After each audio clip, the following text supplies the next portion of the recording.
This is our Forex blog for March 25th, 2014, and these are our currency indexes, which, in my opinion, is one of the easiest ways of trading.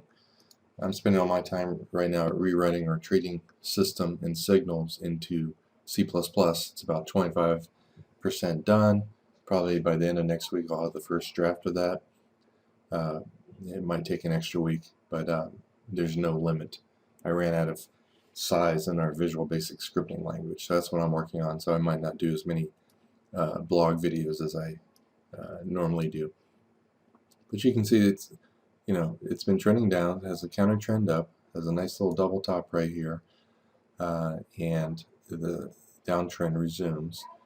And basically, in a nutshell, you want to use this to find which currencies are strong, which ones are weak. Here the pound is weak, but you can see it just barely makes a lower low here and hits the previous day's low, breaks out of this range, breaks out of VWAP right here. That's the price most actively traded in all pound pairs. So you can see it had, it's kind of chopping around with low volatility, breaks out. That's a very strong one to be buying.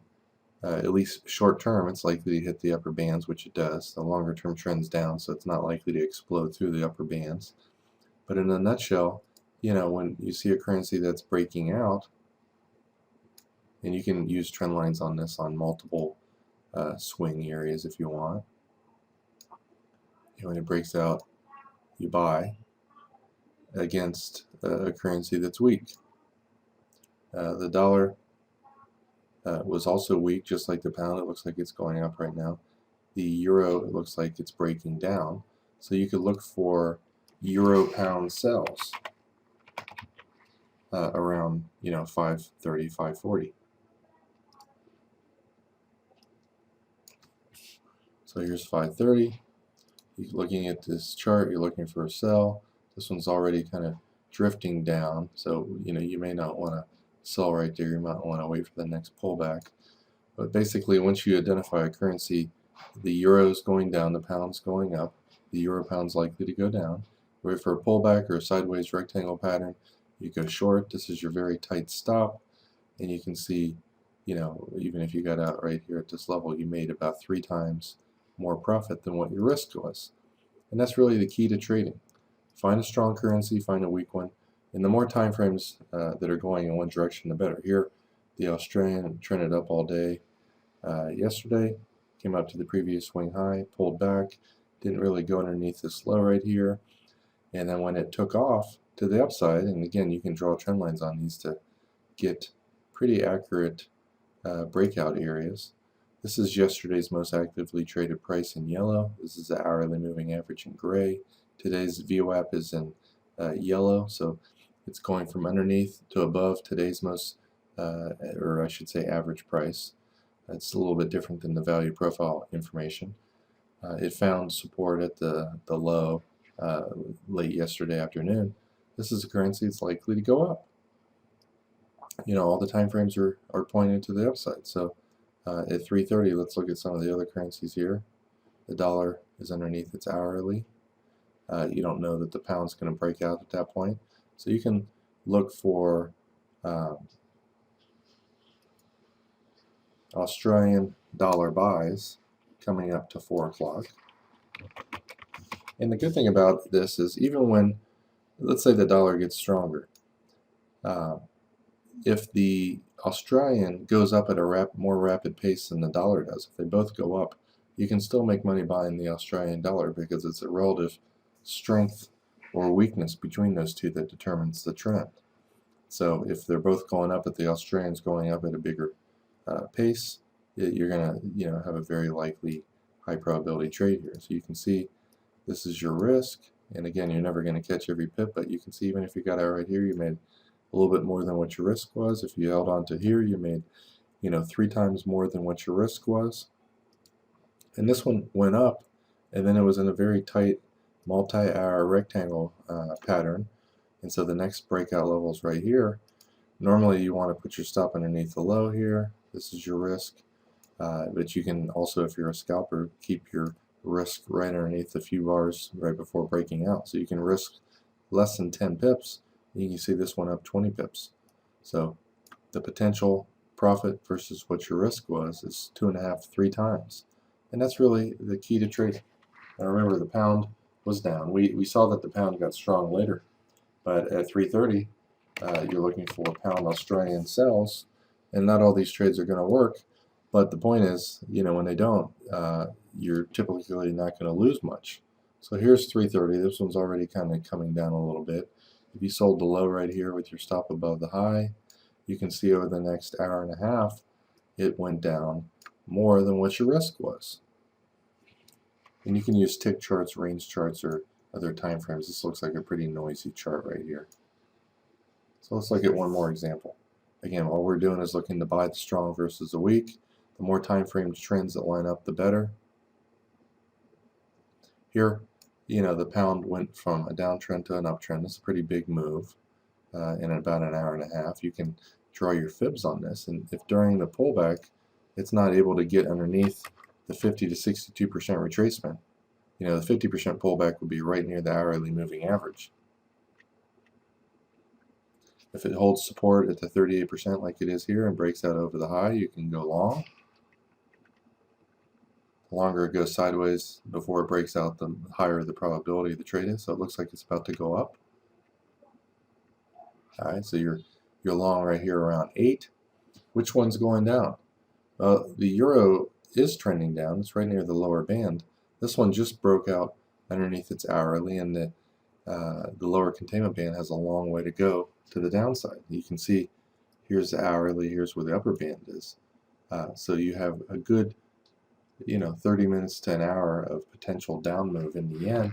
You want to look to buy the pound yen at that time, coming up to 8. And you can see at 8, this chart also looks really nice because it went up and has a nice little flag pattern right here, a nice little hour and a half rectangle pattern with actually a slightly higher lows. This is even a higher probability wedge pattern because the lows keep getting higher. Breaks out. I mean, this is an awesome chart pattern in and of itself. This is your risk, and in this case, where your potential profit is. You draw your fib from the low to the high here, and your fib targets are up here. I'm going to draw that on right now just so you can see. And so when you know your profit targets, your fib profit targets ahead of time, you can gauge what the risk reward ratio is. This is your risk. Most of the time these hour and a half sideways rectangle patterns go to the second target, but even if it goes to the first fib target, slightly bigger potential profit than what your risk is. And you can see it went a little bit beyond the second fib target, but if it went there and stopped, ahead of time you're going to make 2 to 2.5 times more profit than what your risk is. And so that's really the key to trading. Taking high probability trades, strong currency versus weak, and then once this kind of went up, sideways, went up again, you have your fib on the entire move. Here's the highest high. And notice, looking to buy the 50 or 62% pullback, if you saw this come down here, touch this level and shoot up, you had a chance to make 1.5 to 2 times your risk. Comes down again, and it's either going to break this area or go up. Wait for it to break out over the high here, and you can see again it went up about 2 times, 2.5 times more than what your risk is. This is a nice little quick 30 pip potential profit while risking 10 or 12 pips. And this is only a 5-minute chart, by the way, so if you break it down to a range chart, and normally I show our signals, but like I said, our Visual Basic trading signals are about 15,000 lines of code right now, and I ran out of space. It won't compile anymore, so I had to rewrite it in C++. There's no limit. It's going to be a much smaller file, and it loads literally, probably 5 to 10 times faster. So, what was the time here? We see this breakout here on a range chart, and you can actually have an earlier entry. You can see kind of went up, pulled back, it's going up, down, up, down, up, down. You buy the breakout right here, and you can have a very, very tiny stop, and every time it kind of goes up and has a little bit of a pullback, you can move your stop up. And again, that your fib targets are up there, so you can see it went up, down, up. This is pretty much likely to be the end of the move, you can get out of this trade right here using range chart, and you can see what your profit is. It's 10, 20, 30, 35 pips while risking less than 10. And that's just an amazing win versus loss ratio that you can't get with minute-based charts.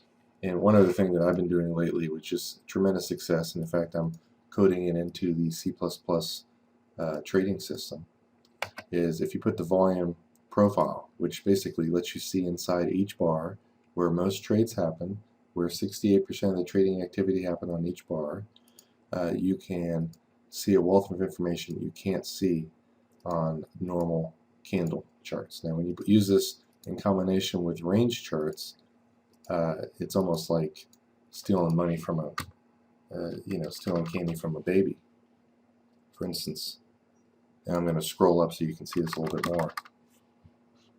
The center of each of these bars is called the point of control. It's the price most traded during that bar. You can see it here, here, here. This one's right near the high, here, here, and here. And you can see also the upper and lower value area, which is the upper and lower lines on each chart. So by having these on your range charts, you can see where prices kind of spend a lot of time. Now some of the bars have very low volume, so you don't see very much volume trading activity. Some of them have a lot of volume on it. And you can also see that this bar spent a lot of time right near its high. And when it pulls back, if it comes up to that level and it can't get above it, it's probably not going to. The fact that it did is a real big sign of strength. So with range charts with these volume profile levels, if you buy this breakout right here, which you can see went above all these other areas, and this is the next area that it really has to break out of, because that's the last highest high, and it spent most of its time and almost all of the trading activity right near the lows. So when it went above that level, you have much higher probability. You don't need to put your stop down here. This trade's probably not going to work if it goes below this low, because this is a high volume area. Spend a lot of time going up, down, up, down.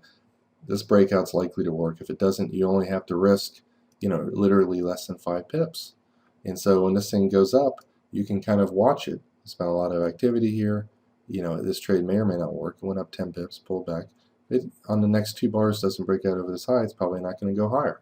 The fact that it does is a very big sign. So you can kind of put your stop underneath here, or if you want a pip or 2 underneath this lower value area right here, which is the lower value area of this bar. That's a very high probability, super tight place to put your stop. And you can see, again, a lot of activity near the highs. It spent all of its activity near the high of this range bar, pulled back. This bar also had tons of activity. The next bar went back up. So you're going to, move your stop up underneath the low here. If it doesn't break through all this high volume right near the highs of these bars, it's not going to go higher. So you can, kind of exit right here near 95 to 169. Whole numbers tend to be major resistance areas. You've already, you're risking probably 4 or 5 pips. You've already locked in 10 or 12. And at this point, when it busted through this level, you draw your fibs on this first wave, and you have, your fib targets up here. You might want to start scaling out of your trade, but you got this much on half of your trade, right? 10, 20, 30 pips on half your trade, or you can even scale out in quarters or thirds. It's up to you. It doesn't make any difference. Whatever makes you feel comfortable that, as long as you're catching decent wins on 10, 15, 20 pips on your first half or first quarter or first third, whatever, you're going to be fine. So as we go into the future in this bar, as we walk forward, guess what? This thing's going up. It went past the fib target. Let's just draw the fib targets on here so we can see it. And we know ahead of time it's likely to stall there. Went past there. It might stop at the 1.618. And it did. Kind of went up and closed here. So you could get out of half your trade here at 16 or 13 right here. And, here's the previous bar. It spent 68% of its time in the upper area. You can put your stop at 169.10 for the second half. Now if it continues past that, usually it runs out of steam above the 1.618. Spent a lot of volume right here, so now your stop's like right underneath here. This bar is point of control. This bar is lower value area. So you keep your stop there, and the next bar is either going to go up maybe at 1 or 2 bars, or it's going to reverse. You're going to get stopped out. So you get stopped out right here, the second half at 16. So you pretty much made the entire profit on the whole thing, while leaving half your trade on, just in case it's one of those moves that rips up another 10 to 30 pips. You only risked this much on the second half of your position in order to give it the potential room to run another 10 to 30. And just like your initial trade is based on risk versus reward, the same goes on exiting out of your positions. If you have a very tight, super tight stop that's based on where trades actually happen and real support resistance in real time, you can have super tight stops like that, knowing ahead of time that the 1.618 usually is where the end of the move is. And you can see this one kind of did go back up a little bit and ran out of steam. If you're a counter trend trader, you can, when this closes down, this is where a couple point of controls are, and when it closes underneath there, you're risking super tight amounts that you can very quickly, once this thing closes down, you can move your stop right here. So your risk now is like 4 pips. Once this one closes down again, you can move your stop down, pretty much to break even if you want. Here's the point of control on this bar. After this bar up here, if you really, using your other statistical tools, shows the pound is strong and the yen's weak, you might want to get out with a small, 5 or 6 pip profit, but this could be the tightest stop that you could have. I wouldn't go any tighter than that. And it's debatable whether you got stopped out here, but the next bar you'll get stopped out, or it'll continue. So you either got stopped out there, or you're gonna kind of watch this, keep your stop here. Sometimes it goes up, down, and then it breaks down. Sometimes it goes up, and then you're out. Very small 5 or 6 pip profit on a very small 5 to 7 pip risk. So you can use this to scalp too. So that's one of the things that I'm doing now when I'm actually manually trading, and I'm just, it's one of the best methods ever that I've found. Using currency indexes to find the strong currencies versus the weak, and using range bar patterns, and using the volume profile on it to find just really super low risk, high probability trades.